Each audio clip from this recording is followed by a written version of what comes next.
Please اپنی آنکھیں کھولیں. یہ پاکستان کے ساتھ انہوں نے بڑا گھناؤنا مذاق کیا اور آج پاکستان کو خدا نہ خاصا تباہی کے دہانے لاگے کھڑا کر دیا ہے انہی بینچز کے فیصلوں نے. اور آج پھر کوئی پتہ نہیں فیصلہ جو کرنے جا رہے ہیں, اور وہی 3 ججز جو اس وقت بھی نواز شریف کو ڈسکوالیفائی کرنے کے اندر شامل تھے, ان میں سے یہی لوگ, باقی تو ریٹائر ہو گئے ہیں. یہ ثاقب نثار ریٹائر ہو گئے ہیں, جسٹس کھوسا ریٹائر ہو گئے ہیں, جسٹس وہ جو شیخ صاحب تھے وہ ریٹائر ہو گئے ہیں. تو مجھے ذرا بتائیں کہ آج قوم کو جواب دیں گے کہ نواز شریف کو کیوں بھائی آپ نے ڈسکوالیفائی کیا تھا, اور یہ دن دکھایا آج پاکستان کو کہ پاکستان اتنا مقروض ہو گیا ہے اور $1 ارب کے لیے, اللہ نہ کرے میرے منہ سے ایسے الفاظ نکلے, بھیک مانگنے پہ لگا دیا ہے. اس وقت تو ہم نے IMF کو خیر بات کہہ دیا تھا, ہم نے کہا تھا تھینک یو ویری مچ, بہت اچھا, بس ہمارا ملک کتنا اچھا چل رہا تھا, اور ہم خواب دیکھ رہے تھے کہ انشاءاللہ پاکستان آئندہ آنے والے چند سالوں میں دنیا کے 10-20 جو سب سے ترقی یافتہ ملک ہیں ان میں شامل ہو جائے گا. آج کے فیصلے پتہ نہیں کہاں لے کے جائیں گے اس ملک کو. ابھی جو فیصلہ کرنے جا رہے ہیں بھائی, بچو اس فیصلے سے, جو کر سکتے ہو کرنا چاہیے آپ کو, کھڑے ہو جائیں آپ. اپنا جو ہے نا وہ ایسے لوگوں کے خلاف جو پاکستان کو تباہی کے کنارے پہنچانا چاہتے ہیں, کہاں لے کے جائیں گے مجھے سمجھ نہیں آتی. اس فیصلہ, اگر یہ فیصلہ خدا نخواستہ آیا, ڈالر آپ کا 500 روپے ہو جائے گا. اور آج مجھے بتائیں, میں ابھی بھول گیا کہ چھوٹی چھوٹی بچیوں کی, غریب بچیوں کی شادی ہوتی ہے, 1 تولہ جو میرے زمانے میں جو 50,000 روپے تولہ ملتا تھا, آج 2,07,000 روپیہ پہ پہنچ چکا ہے. اب غریب اپنی بچی کے کس طرح سے ہاتھ پیلے کرے گا, کیسے اس کا بیاہ کرے گا, کیسے اس کی شادی کرے گا. یہ بہت تکلیف دہ باتیں ہیں جو کھاتے پیتے لوگوں کو سمجھ نہیں آتی, حکمران طبقے کی سمجھ میں نہیں آتی یہ باتیں. تو بھائی میں سمجھتا ہوں کہ یہ ہم نے تو پتہ نہیں اس ملک کو کیا کہاں سے کہاں اس کو لے گئے ہیں, کیا بنانا شروع کر دیا ہے. غریب کو تو بھول ہی گئے ہیں. آج تو ان سے دوائیوں کے بل نہیں پے کیے جا سکتے.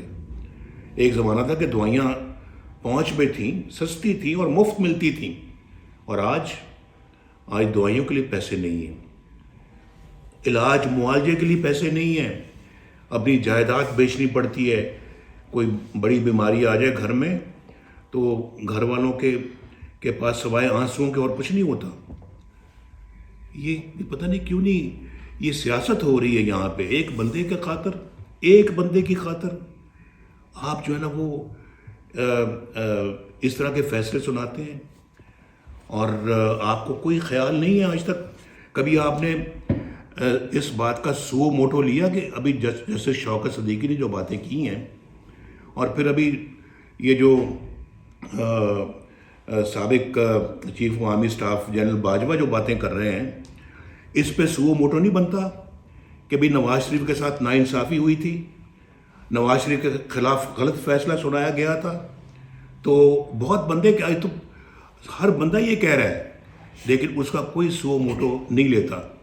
ان چیزوں کا سو موٹو لے رہے ہیں, اور جو ہے نا وہ اپنی مرضی سے معاملات کو آگے چلایا جا رہا ہے, اور مرضی کے فیصلے ٹھونسنا چاہتے ہیں اس قوم پہ. لیکن یہ قوم عہد کر لے کہ اس نے ایسا نہیں ہونے دینا جو پاکستان کو تباہی سے دوچار کرے. ایسا کبھی نہیں کوئی کام ہم نے ہونے دینا, نہ کرنا ہے نہ ہونے دینا ہے. یہ میرا آپ کو مشورہ ہے, اور مجھے امید ہے انشاءاللہ کہ اللہ تعالیٰ ایسے فیصلوں سے ملک کو بچائے گا. میاں صاحب کیا یہ لگتا ہے کہ آپ کی باتوں سے یہ تاثر جاتا ہے کہ یہ جو موجودہ بینچ ہے, آپ نے کہا جی یہ تسلسل ہے 2017 کا, تو یہ بینچ اگر کوئی فیصلہ دیتا ہے تو وہ کس طور پہ آپ کے لیے کیسے لیں گے اس کو؟ بھائی سیدھی بات ہے کہ جو بینچ ہی قبول نہیں ہے تو اس کا فیصلہ کیسے قبول ہوگا. سیدھی بات ہے, اور قبول ہونا بھی نہیں چاہیے. اور میں بالکل سمجھتا ہوں کہ جس بینچ کے اوپر اتنے اعتراضات اور پھر کوئی یہ ڈیمانڈ کہ جی فل کورٹ بنائیں، اس کا فیصلہ سب کو قبول ہوگا؟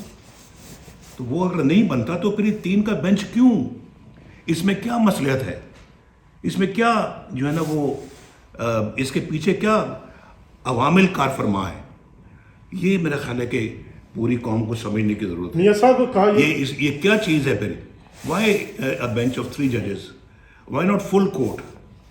فل کورٹ میں ہمیں بھی اس میں اپنا پورا اعتماد ہے، لیکن یہ وہ جج ہیں جس میں سے میں نے پہلے عرض کیا ہے کہ 2 تو وہ ہیں جس نے نواز شریف کے خلاف فیصلے دیے اور پیچھے ہر فیصلہ ہمارے خلاف ہی آتا جا رہا ہے، اور وہ ججز وہاں بیچ میں بیٹھے ہوئے ہیں. ایک ریکیوز کر دیا، اس کے باوجود وہ بینچ میں موجود ہے، جو وہاں پہ ایک صاحب ہیں اس بینچ کے اندر.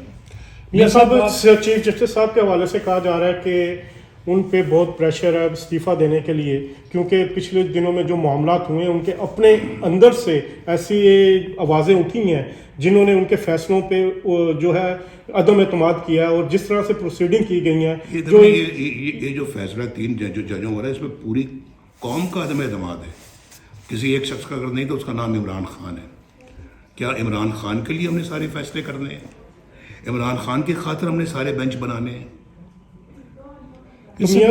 چیف جسٹس آف پاکستان نے آج یہ کہا ہے، جو سماعت تھی، کہ وہ بہت زیادہ ایموشنل ہو گئے اور بعض رپورٹس آئی ہیں کہ ان کی آنکھوں میں آنسو آ گئے. کیا آپ سمجھتے ہیں کہ ان کے اوپر یہ اتنا پریشر زیادہ ہے یا جو حالات جس نیج پہ پہنچ چکے ہیں؟ میں نے بھی سنا ہے جی آنکھوں میں آنسو آئے ہیں. اگر آنکھوں میں آنسو اللہ کے ڈر سے آئیں تو پھر تو بہت اچھی بات ہے، پھر تو اس جانب جانا چاہیے سارا معاملہ.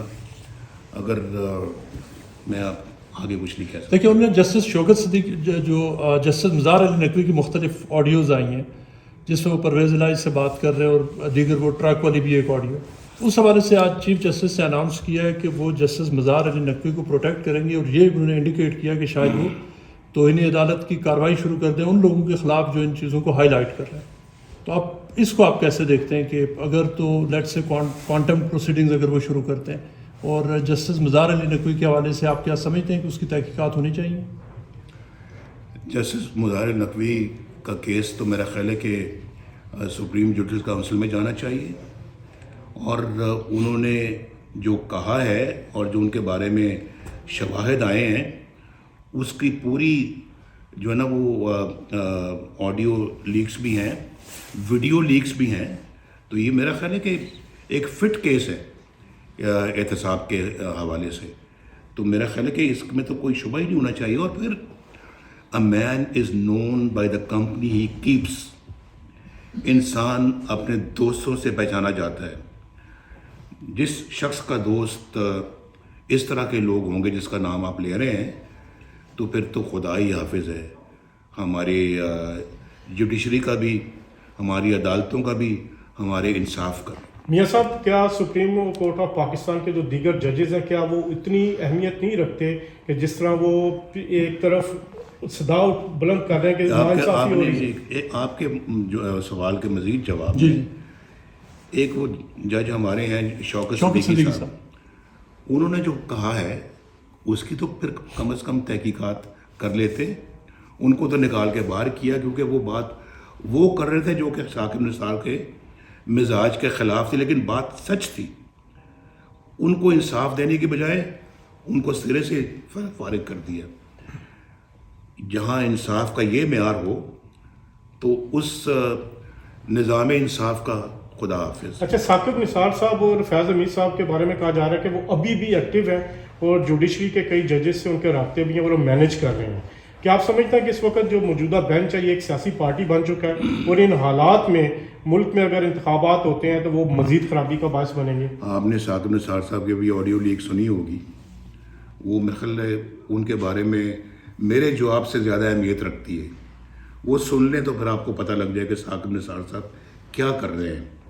اور ثاقب نثار صاحب کی وہ بھی آڈیو لیک ہے جس میں انہوں نے کہا ہے کہ نواز شریف کو اور مریم کو سزا دینی ہے، عمران خان کو لانا ہے. جب وہ چیف جسٹس تھے انہوں نے یہ بات کہی. اس کی بھی میرا خیال ہے کہ